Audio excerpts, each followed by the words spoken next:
Okay, I'm back. I've never done that before. But anyway, and I'm not likely to do it again because it breaks the flow. But I had to just take a little quick break there. Anyway, introduces some themes I want to talk about today. And the first one is inclusion.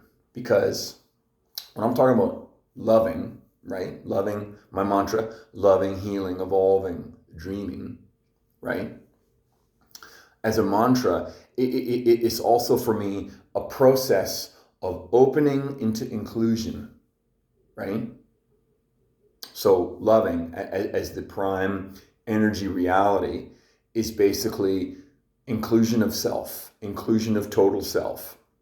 And if you can include all your parts and feel love, like a true loving vibration, includes every cell of your body, every thought, every memory, every imagination, every possibility. If you aren't in complete love with yourself, then how are you going to notice it? You're going to notice that through pain. You're going to notice that through negative thinking. You're going to notice that in any variety of ways. It's going to be in the way. There's going to be discomfort. There's going to be pressure. There's going to be something that's in between you and your loving aspect. It's like that's the beginning of a problem. You're two things. You're loving and then something stopping you inside from loving. And for me, as I've said many times, that was the trauma-induced conditioning that broke me and made me incapable of loving myself. And so this is why I talk about loving and healing. For me, loving and healing are internal processes. They're internal aspects of evolution. Loving is the prime state of being. And what I mean by loving is it is this energy of inclusion. It's this vibration, this inclusive energy vibration of inclusion. And if you can't do it inside yourself, healing is the next mode. Heal. Like whatever is happening, work it out, you know? And working it out is something which you just intend. You know, I intend to be myself, to be whole, to be one. Wholeness has been something that that's really been one of the guiding principles of the unbending intent that I've been mobilizing. My disciplined, impeccable growth inner process. Loving and healing is internal, right? That's how I feel about it anyway. Then the next stage is evolving. For me, evolving is when you're coming outside of yourself and you're getting involved with other people. You know, that's the evolving process. Because once your wounds begin to get healed, you become available to others in a different way. And it's like we are available to others in as much as we are alive, you know. And when you go out there, you meet people. We're all available and involved in each other's worlds as far as the moment and our relationships. You know, it's very complex, right? But it's like I find the more I turn on, the more I just get involved in things that are around me. It just happens, you know. I'll give a couple of vignettes of that maybe in a little bit. But what I'm trying to get to here is like when I'm talking about these gears of existence, right? Evolving is when we are working our wounds out internally in that loving and healing process, which is an ongoing process. It's never over. It's an ongoing spiritual process. Loving, healing is inside. Loving, healing, evolving is when you bring that inner surface and you make it available to those around you, right? Evolving is something that happens in this world of light and life, in this world of bodies and earth that we're living on, you know, with each other.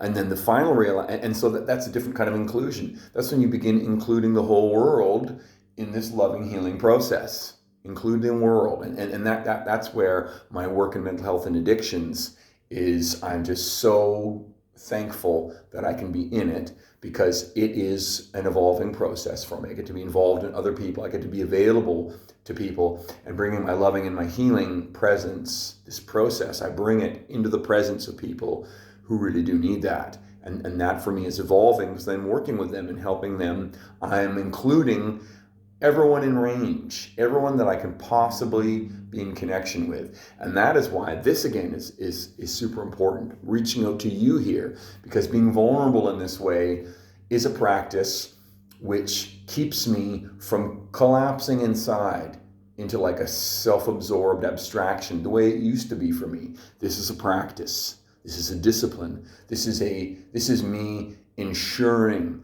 that my gesture of inclusion remains a positive vibration.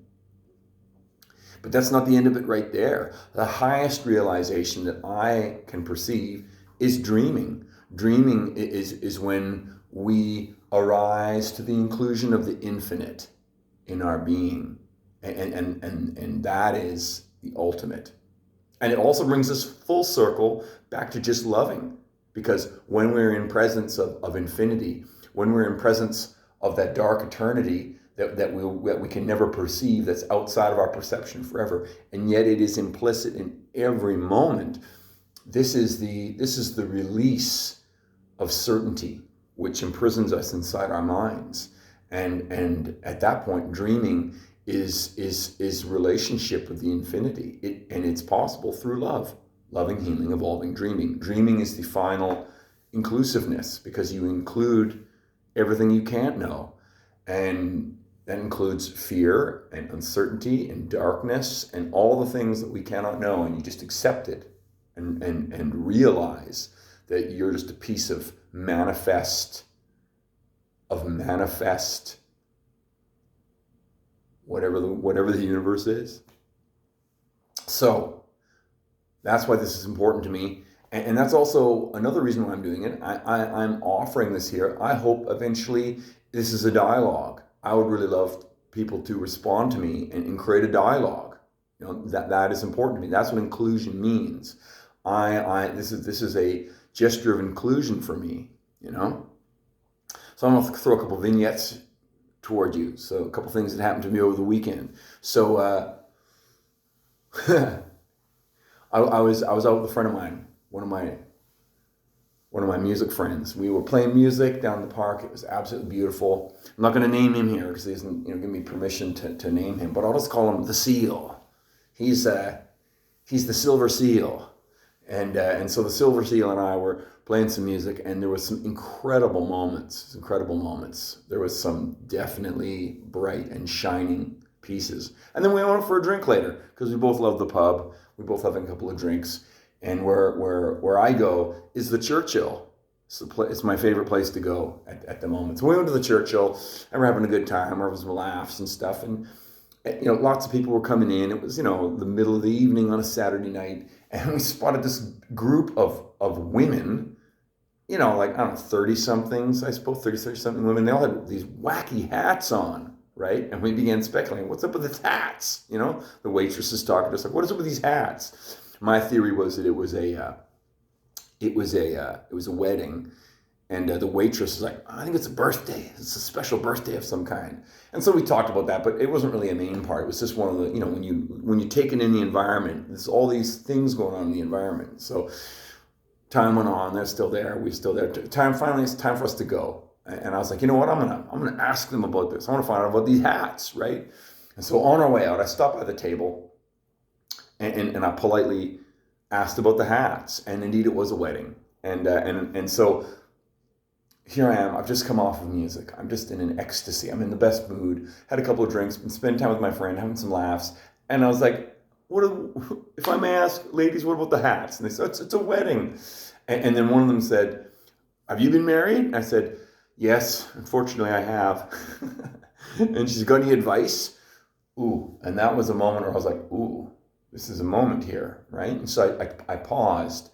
I just stood there for a couple of seconds, just being at peace inside myself, because I really wanted to, any opportunity like that is like, this is to me, this is like spirit is in the air. When I'm playing music, I'm literally being in the presence of the infinite. I'm drawing loving, healing, evolving, dreaming to myself, and then vibrating it. And so to be asked that question after that process, I felt a great responsibility to give the best possible answer. And so I thought for a few seconds, and they were sitting there looking at me, wondering what's going to happen. And I talked about honesty. Actually, I said it's got to be honesty, and I looked at the lady who was the fiance, the bride to be, and I said it's got to be honest. You got to be honest with each other. You've got to be honest with each other. And I said, don't ever get sucked into pleasing someone because you think it's what they want. The moment you start doing that, you create a distance. Even if it's a well-meaning distance, it's going to create a distance. It's going to create silences. And I guess that's many people would listen to that and say, well, that's naive. We can't be totally honest with each other. We couldn't be together or something like that. But anyway, they're like, oh, that's great. And I said, yeah, you got to always be honest. Don't please him and don't let him please you. I said to her as well, like, don't let him, don't allow that to happen because it will make you separate. The moment you start thinking too much and you start choosing your interactions based on your thinking and not that inclusive love, the inclusivity, you know what I mean? If you're thinking you need to please that person, instead of just being yourself, you are reverting to your conditioning, that negative conditioning, which says, what I am in my loving being is not good enough. I need to do something in particular to please this person. That's a mistake. That's a mistake. And that's just how I feel about it. And so I said that to them, and they're like, interesting. What I wish I had said, but I didn't have enough time, I guess, because, they're having their night. I'm standing at their table. So I just, I went off, felt good about that, and had a laugh on my way out, right? But as I thought about it later in the evening on my walk home, I realized this is where, when I was saying about my friend, you got to make time and space in your life for what's important to you. And so what I wish I had said to this lady, the bride to be, is that as time goes on, like all you ladies, I'm speaking as if to them, all you ladies, you're in your 30s, you're still young, there's still this sense of, maybe you're still growing and learning about life. Don't forget that it's an effort to make time and space for the things that are important.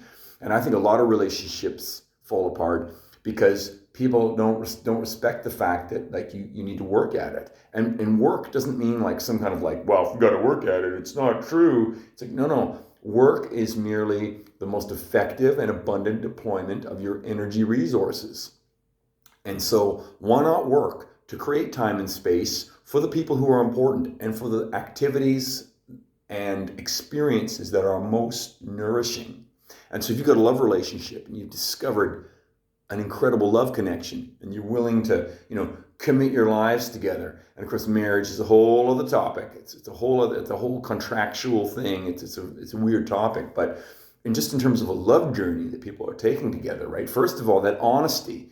You cannot create separation by thinking too much about what they want or what they need rather than, what you need, and the harmony of those two loving energies. It's a shared vibration, right? Also, whatever is the thing that drew you together, make time and space for that.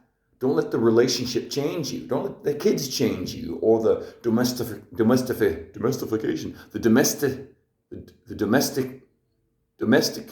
situation. Don't let the domesticism, I can't even think of that right now. Don't let that domestic context change you.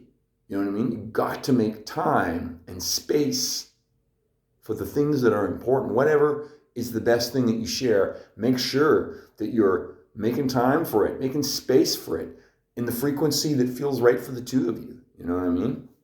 Here I am giving relationship advice, but at the same time, it's simply love knowledge that makes sense to me, And so there's that inclusion, It was an opportunity for inclusion, I was interested about the hats, and it ended up being a chance to allow me to include them in my own loving bliss ecstasy experience of being in music and being in the beautiful poetry and sharing something that, I hope had meaning, This is what happens with life, A few days before that, I was walking through the Cook Street Village of our town, going to see a friend of mine, and there was this frail-looking guy who had an injury in his nose, and it's a guy I'd known. I knew him to see him, I should say, in the neighborhood there, right? And had a cane. He's old. He's got a beard. He looked very shabby. He wasn't dirty. He wasn't street or homeless, but he was shabby and fragile looking. And you can see this wound on his nose, bloody. You know what I mean? He just looked like he was in a mess, really. And as I walked down the street, I could see, because I'm someone who I'm tracking the whole environment. You know what I mean? Anything in my eyesight that is unusual, I've noticed. So I noticed him because he definitely wasn't fitting into the environment of Cook Street Village, shall we say. He was an outlier, right? I just was watching him. And I knew him, of course. So it's like, oh, there's so-and-so, right? I'll just, see what he's up to. Anyway, I noticed he was beelining it for me. Like he's coming right for me, right? So I adjusted and I made eye contact with him. And he started, oh, could you help me across the street, he asks. And I was like, of course. I gave him my arm. He took my arm with his little claw hand. And he asked to walk across Cook Street. I met him on a side street, crosswalk on a side street. He wanted to go across Cook Street. I'm like, of course I'll take you across the street. And so I helped this frail gentleman who might not even be as old as me, but he was so decrepit, And I learned much later, a couple days later, actually, from another friend of mine, that he had a traumatic brain injury. And I can remember that vaguely myself. And it was this moment about 20 years ago. And as an individual in the community, an acquaintance, if you will, his character really changed. And this is the tragedy of traumatic brain injury. If you're on your bike, wear your helmet. Even if you feel like a goof, wear it. Because if one bad injury and your whole life could be over. Traumatic brain injury is, severe and persistent mental illness, there's the possibility of some healing in there. But traumatic brain injury, we just don't know. We cannot heal the brain if it gets broken. So if you break your brain, it's all over. And it's just palliative care, keeping this person comfortable, And so this poor fella, I believe at least, had a traumatic brain injury. So anyway, here I am. I'm leading him across Cook Street. And he's a bit scattered. I can smell alcohol in his breath, so I know he's drunk, right? He's drunk, and also something wasn't right as well. I'm just leading him across the street. And he's like, yeah. I was like, what happened to your face? Are you all right? And he's like, yeah, I fell down outside my place. They were trying to take me to the beach. And I was like, well, are you near to home? Can I take you home? Can I walk you home? Can I get you home? Because I'm a little worried about you. He's like, no, I want to get a burger.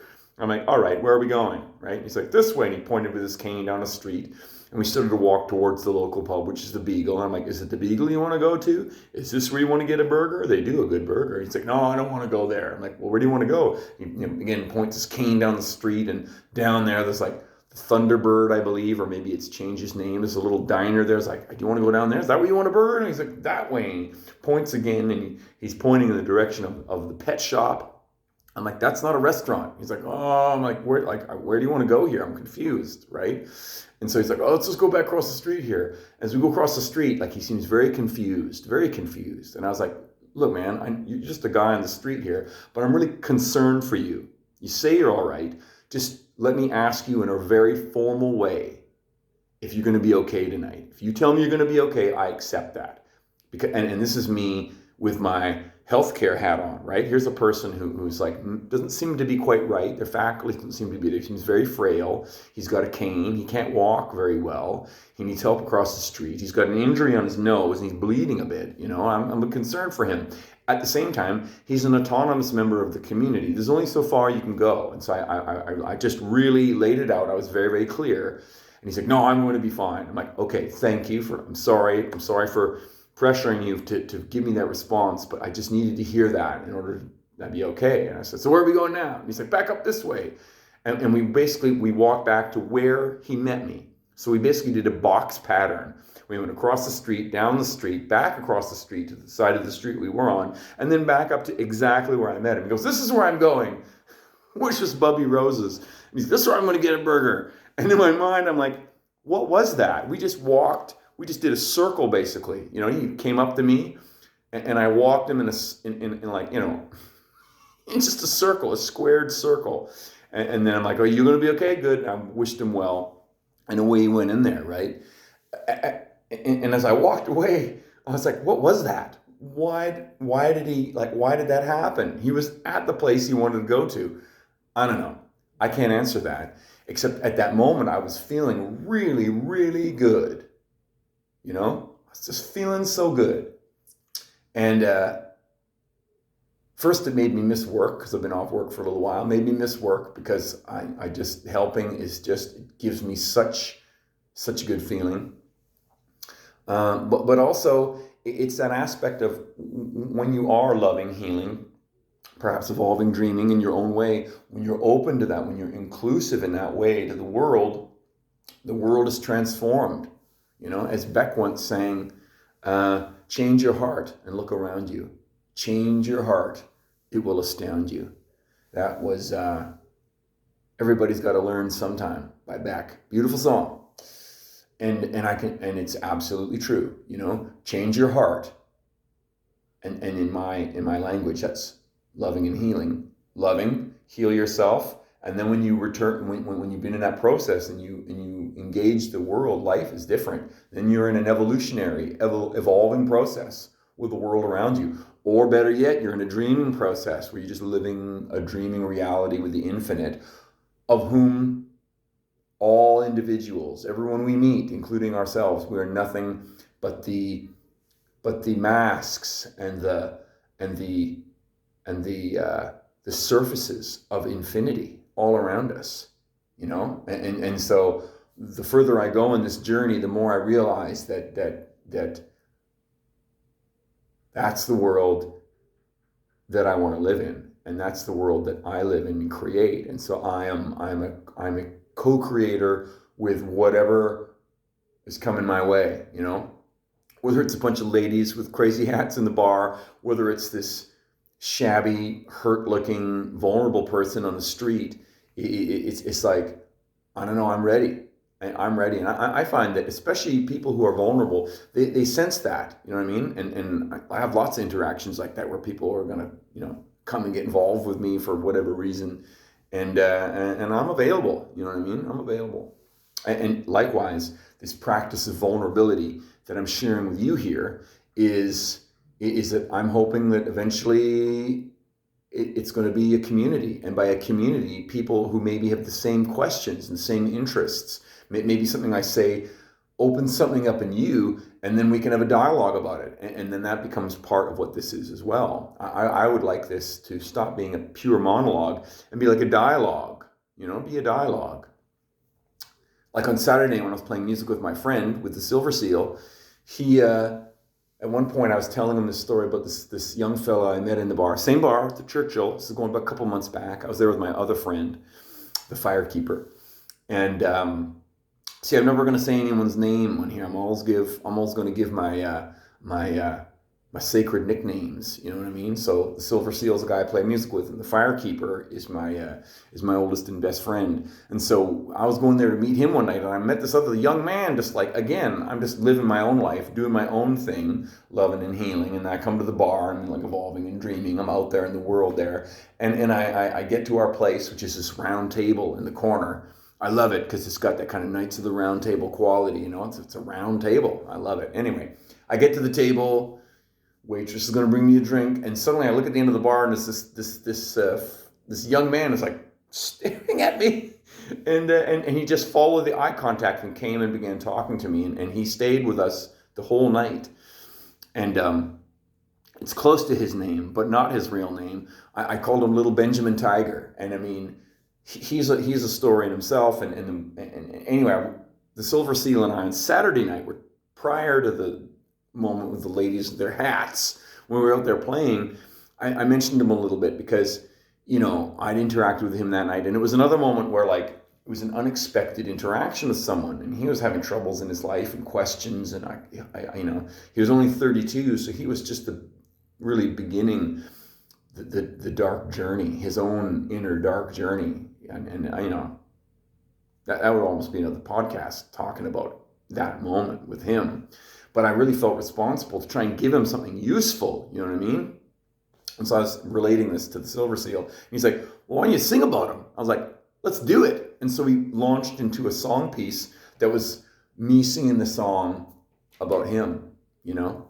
And this is what I mean about this process here. This thing is that I would love it if someone like write in the comments, you know, if you're interested in something I'm saying, put a comment down and let me talk about it another time, or ask a question or make a comment. You know what I mean? Like I want this to be an evolving process. You know, I'm seeking interaction. I'm building it so they will come. I'm building this so you will come. And this is what I'm doing. I'm hopeful. At the same time, if no one ever comes, it's still valuable to me because this is my disciplined practice of being vulnerable. And I'm trying to do it almost every day. But even if I don't manage to do it every day, I'm doing it with frequency in order to make it happen. And so, what do I got to say today? There's a couple things I want to say today, as if I haven't said enough already. I know there's things on my mind, and I'm going to say it because it's like I feel loaded with this possibility. And one is something that I mentioned the other day, which is dream farming. Of course, dream farming for me, cultivating dreams, is the essence of my mantra: loving, healing, evolving, dreaming. And that's the essence of any work that I'm doing with anyone in the mental health and addictions, is cultivating dreams. You know, what is the life you want to live? Let's talk about it. When I'm in a therapeutic setting, I'm always seeking for what the client wants to do. Like, what do you want to achieve here? You know, and if it comes down to substance use, then we're in that motivational interviewing dialogue. You know, we're looking at decisional balance. We're like, you know, I'm meeting the person where they're at. We're in harm reduction, right?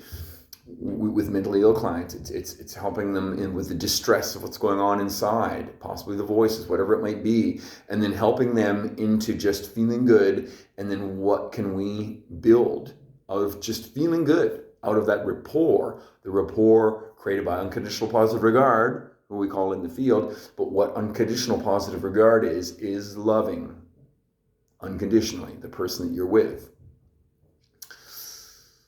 To me, I encapsulate that in the concept of dream farming.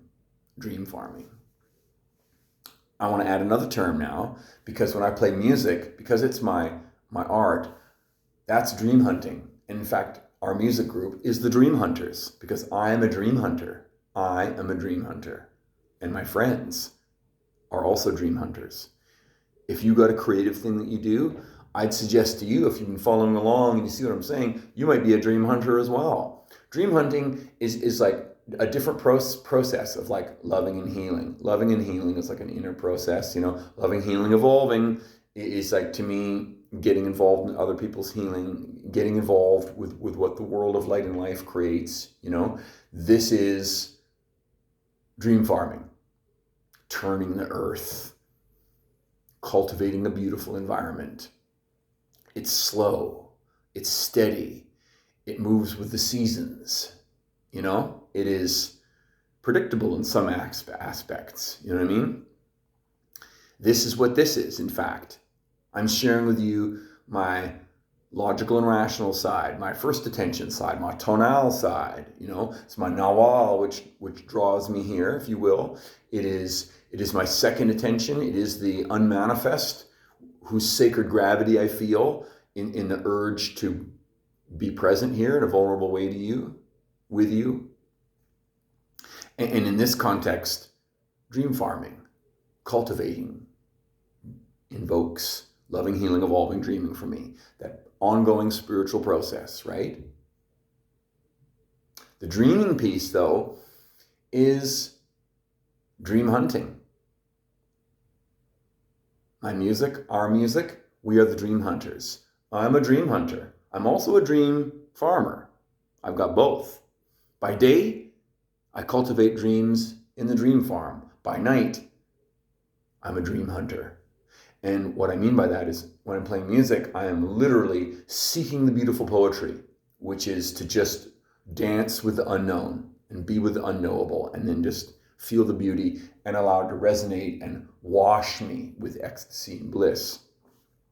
Even when I'm out in the evening sometimes and have an interaction like with that fella on the crosswalk, or like ladies in the bar, or little Benjamin Tiger, you know what I mean? Like these are moments where it's like there is a dream cultivation process there. But for me, it's getting into that moment. It's because I can get outside of my inner process and be present with the infinite. Dream hunting is all about engagement with the infinite, with everything that's outside of ourselves, you know? Dream farming is the same way, of course, but there's a different mode there. There's a different mode. There's two different modes, basically. And I'll leave it at that. It's to say that, you know, I'm a dream hunter as well as a dream farmer. And I do believe that dream hunting is got more to do with creative, artistic expression, which is really what life is when you begin loving, healing, and evolving, and you realize that you're not this body, you're not these thoughts, you're not anything you see, feel, hear, touch, taste, perceive. Like, we're perceivers, but we can also perceive the unmanifest. And it's a loss of separation. It's a dissolution. It's a union. It's you stop being yourself and you're just some other thing. It's that pure understanding of silence. Silence is the gateway to this infinite inner dimension. And I'm sort of blending things I've learned from Sadhguru with things that I've learned from Krishnamurti, from things that I've learned from Castaneda and Don Juan. You know, it's all coming out. This is my own expression of my synthesis and integration of everything I've learned, which has always been my goal with healing, is wholeness. And wholeness is inclusion of self, inclusion of other, inclusion of self-other, and then nothingness, which is everythingness, and being one, and being in union, right? And so another thing that occurs to me to mention is something that's happened. It's something that I can only share here because it's difficult to talk about in the field. It's an experience which arises in the field, but opens the door to other possibility. Like it's I'll start with Sadhguru again. He's like, if someone is hearing voices, if there's two in this body and not one, you either need a psychiatrist or the exorcist. So in his view, you're either possessed by spirits, demons, or whatever, or it's an inner psychological process, right? Is it inside? Is it outside? Does it matter? You know, I think it's just as easy to look at the severe and persistent mental illness sufferers that I've encountered who have the experience of voices. It is, I mean, no one knows what voices are. Just to call them voices and to see it written in the DSM, it's not really helpful. Oh, they're just voices. Okay. What I've noticed is that our medicinal treatment of mental illness is such a gift to clients because it's relief for them to be able to be sedated away from the terror that they experience because of their delusional ideas or because of their voices, right? What I've learned from most of the clients that I've interacted with is that no medicines help in any way with the experience of voices. The voices are always there. What the medicines help with is alleviating the negative feelings and responses they get as a result of the interaction they experience with the voices. So what are voices? 100 years ago, we would have said, well, they're just possessed by spirits, by the devil or something, right? Now we say, oh, it's just voices. It's just this inner process. It's a part of your brain, right? And yet they can't be located anywhere in the brain, nor is there any physiological etiology for any mental illness. Like it just doesn't come from the body. It doesn't come from the brain.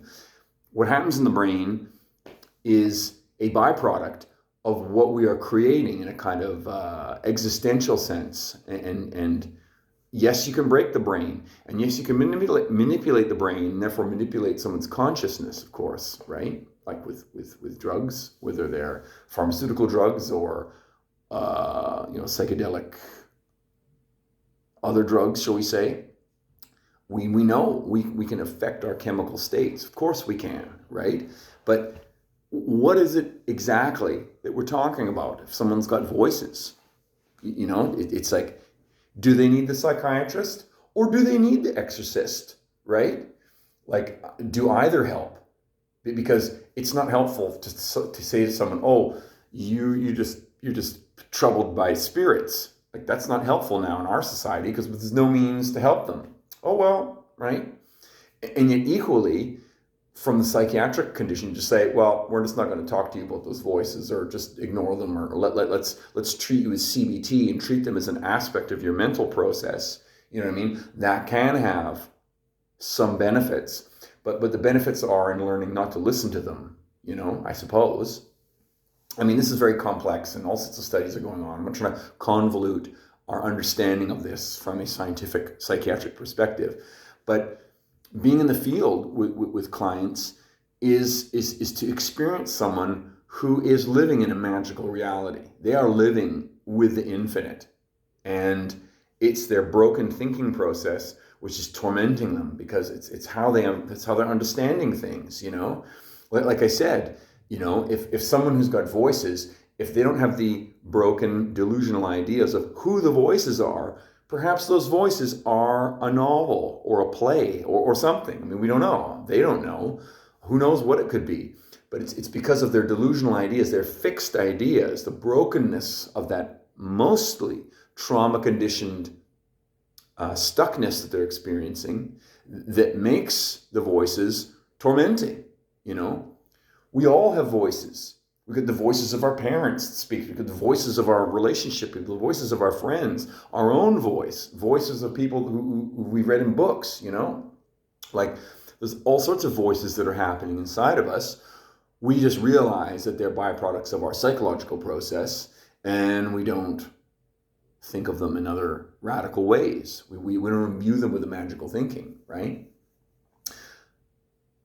Even if I do imbue things with a magical thinking, it still it doesn't cripple me,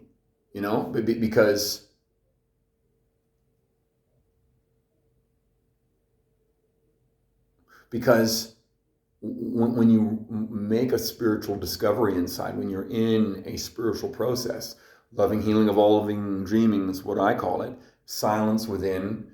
I mean, this echoes in, meditation, in Buddhism, in mantras, in the kirtan, if you go to the East, whether it's Indian mysticism or Chinese mysticism, which is the, Tai Chi and the Tao, like they're essentially suggesting the same reality. Once you come to that place, you are less vulnerable to like delusional ideas or ideation, period, or voices or other external possibilities.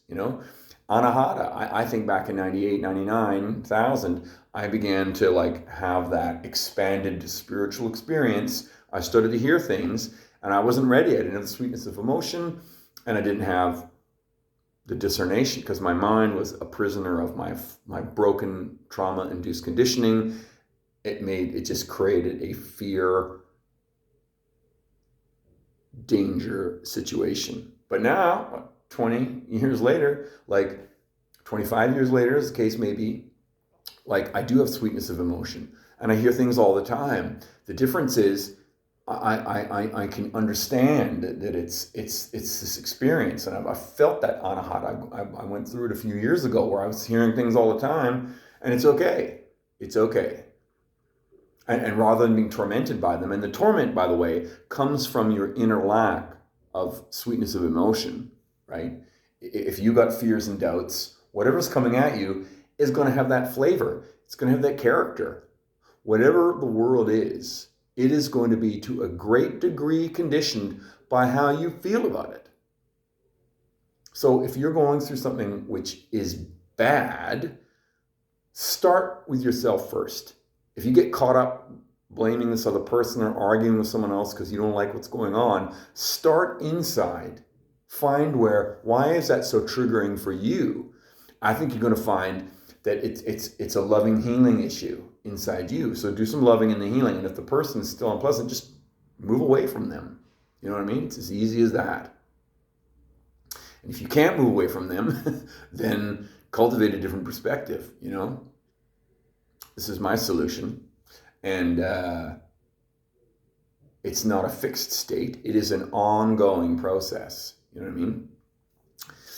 And so on this topic of like voices and like psychiatry versus exorcism versus like what is the experience of mental illness, you know what I mean? Where I've been working locally, I'm not going to say anything in any details. Where I've been working, it was a location. I worked in a locked unit, so it was a bunch of clients who were locked in because of the severity of their mental illness. And the client that I was working with was in the locked unit. There was another couple clients who lived there as well. And a couple months ago, one of them died, and it was very, very sad because he's an iconic character, just a lovable character, and he can be difficult, but he was generally beloved, and he'd been there a long time, and he was probably going to be there for a long time. And then finally, he died, and his death affected everyone profoundly, and it was quite an experience. And whenever death comes, I've been around a lot of death, especially as life has gone on. You get older, people will start dying, and then you encounter the death experience, right? And every time I go through the death experience, I'm reminded of my mom dying, and like in '85. And how unhealthy was everything around dealing with that? Because when death is there, shit is off the hook, to use a a non-clinical term. Like it's a presence. It's real. There's a presence there, and it's strange and uncanny. Let me just put it that way, right? And so here we are in this locked unit somewhere, and this death has happened. Everyone is shaken. Everyone is sad. Everyone is affected. And how that sadness affects everyone is different because, even amongst colleagues, we are all professionals. And yet how people deal with death, it reduces them to how far they've come in life, And so what I noticed is that this very fear-based dialogue of like, oh, I've been hearing voices. There's a voice. There's a monstrous voice. There's a demon in the house. There's demons here. Something is going on. You know what I mean? And on the one hand, think about the psychic residue that must be in a place like that with people in psychiatric distress day in and day out, year after year after year. There's got to be some frightening residue going on in there. However we want to understand the world of death or spirits or whatever we are, this world that we're in, disembodied things. It's like the world of inorganic beings. The inorganic reality is real. It's just a question of how it fits into our lives and how we fit our lives into it, right? But here we are in a mental health facility, and these my colleagues who, the Christians came forward. They're the ones who were worried about demons and the devil. The devil's in the house. The devil's got his demons in the house, and he's fucking with things, and crazy things were happening. And I don't deny the crazy things were happening because death was manifest right there, and it's changing and traumatizing. It is the essential traumatizing experience. It's the ultimate trauma. We're all going to be traumatized to the point of death at some point in our lives. And if you're not ready for it, well, it'll be hell on earth, right? The reason I bring it up is that I was very sympathetic with all my colleagues and trying my best to like be present for the clients as well who had experienced it. But with my colleagues in particular, I was like, hey, death is here and death is real, and like, let's all support each other. But like, what do you think we're doing here day in and day out? Do you think demons are only here right now because you're afraid? We are in the process of helping clients with their demons every day. This is what work in mental health and addictions is. People who are imprisoned in compulsions. What is that? Trauma-induced. Yes, people did it, or they've done it to themselves, or however we want to understand that process of the traumatization, which can cause psychic injury, which can then manifest in all sorts of negative ways, right? Like, what do you think we're doing here every day? Every day we're grappling with people's demons. Every day we're grappling with our own demons in our attempt to help people. And when I was saying those things, I'm not really sure, how much they were hearing, because, when you get someone who has a fixed ideology, right, it's like the communication is limited. They can only hear things through the filter of their fixed ideology. So I found that my Christian colleagues, I don't know if they're really hearing what I was saying. Like, oh yes, I can see what you're saying. Demons is a psychological process, but these are real demons. Now, these ones are real, right? It's like suddenly, well, what's more real about your experiences now than in other situations, except that death has rocked you. You're rocking. Your bell has been rung. You're having an effect. We're all having an effect. We and the clients are on equal terms now. We're all experiencing it together. But the grappling with the darkness of trauma and the darkness of compulsive behavior, the darkness of self-destruction, the darkness of loveless, depressive, pressurized, discomfort, impulsivity, whatever you want to call it. I mean, in the field, there's so many ways to talk about it. The central problem is that someone has broken from reality and that they can't hear you. They're not in this world. They're in another inner world where they're at war with themselves. You know what I mean? And so working with mental health and addictions is trying to help someone be whole inside to the extent to which they can achieve that. And so I find that the topic of demons interesting because in the past, Christianity had no answer. If someone was going through something, burn them at the stake because they're evil, right? They're in the grips of the evil one, right? Our medical system has come and rehabilitated that. And now people who got voices and who are talking to the devil and Satan or, whatever characters are tormenting them or creating elation and grandiosity into them, like whatever it is, it's like we're sympathetic to that. We are now in a place of empathy and unconditional positive regard to helping these people in their distress and discomfort with their experience. And yet, at the end of the day, what are we really talking about? Like, science does not understand mental illness. It presents itself that it's got total knowledge, but there is no knowledge. No one knows what it is. No one else knows what brings it on. They can say that, if you got first degree relations, parents or brothers and sisters who manifest a severe and persistent mental illness, the individual is up to 50% more likely to get it. And that's about the only causation that they can identify, Plus, of course, severe drug use can definitely, especially with the crystal meth, that's like psychosis in drug form. If you're listening to this, you beware of that. Amongst all the drugs, which are all dangerous, and be wary of them all and be very careful, that crystal meth is exceptionally dangerous. But that's a whole other topic. Let me just say that like, we do not understand mental illness. And if you presume that you understand mental illness, you are doing people with mental illness a disservice because we don't understand. And what should be guiding our treatment is a lack of understanding, is that open space of loving engagement. If we put clients in boxes and say, you're mentally ill, that's the way you are, then you are limiting their possibility. If you're loving someone and saying, you're having a human experience, let's talk about it. Let's have insight about it.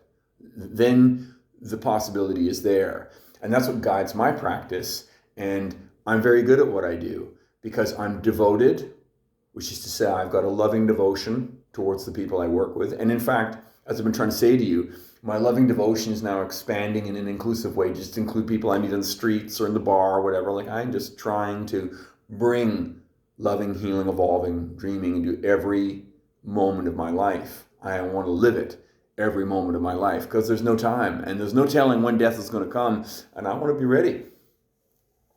I want to go with grace. And so I live now in grace. I live now in grace with death. I might not live the day through, you know what I mean? If I live the day through, that's another win, And all I can say is thank you for another day of life, you know what I mean? In the topic of demons versus psychological features, it's like, is it inside us? Is it outside us? It's an interaction. You know what I mean? But what I can say is where healing comes in, the thing that we can do about it, we can't control what goes on outside of us. We can control what goes on inside of us. And so loving, healing, evolving, dreaming is what I offer to you as my understanding, my synthesis, my integration of everything that I've learned. And it's important because when you start experiencing it, the world will change. The world will change in a good way for you. My world has changed in a good way too. That doesn't mean things coming at me from the outer world are always going to be good, because we can't predict it, you know? Bad things happen to good people, good things happen to bad people. You know what I mean? Like, it's like whatever's going on in the world is going to happen. What we can do is change how we understand it, how we perceive it, how it affects us. I can tell you that since my awakening in 2018, things don't hurt me in the same way. I still get hurt. Things still affect me.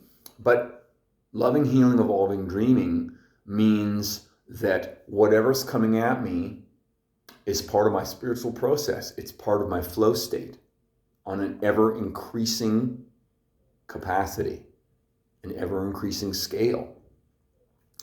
And that is about what I've got to say today, I think, because I've said a lot. And don't forget that in the end of the day, this is my impeccable practice, you know, impeccableness. I used that one earlier today. Discipline is what I'm talking about. This is my discipline in being vulnerable. It's my discipline to be vulnerable. And it is my unbending intent to be present in the world in a loving, a healing, evolving, dreaming way. I seek to dance with Creator, which is to say live a dreaming life, which is nothing more than to live a loving life. Loving, which when I'm hurt and injured is healing. And when my wounds begin to feel healed and I begin to emerge into the world with loving presence and with vulnerability, which is the key piece, I find life is an evolving practice, and I can be present for other people in their healing journeys. And I'm glad to be, and honestly privileged and thankful to be, even if it's just helping random people in the street. You know what I mean? Like it makes me feel good to be that way, because I can be that way. Because as Gandhi said, be the change that you want to see in this world. Be that change. A change is not going to happen out there. And I'm using my fingers to point out there. The change is not out there. The change is in here. Whatever you feel you need in the world is what you need to be giving. This is what I keep understanding and learning at an ever expanding scope and degree of intensity and realness. You know, what I need is what I need to be giving. And once I do that, I find the world is transformed. I'll repeat what Beck's saying. Change your heart and look around you. Change your heart. It will astound you. And it's true. It is true.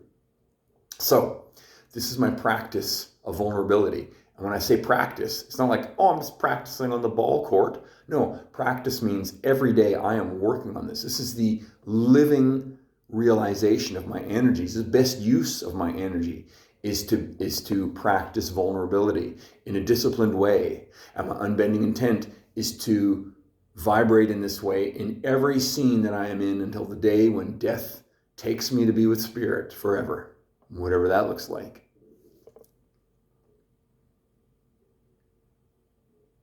Wholeness, integration, being is what loving, healing, evolving, and dreaming is about.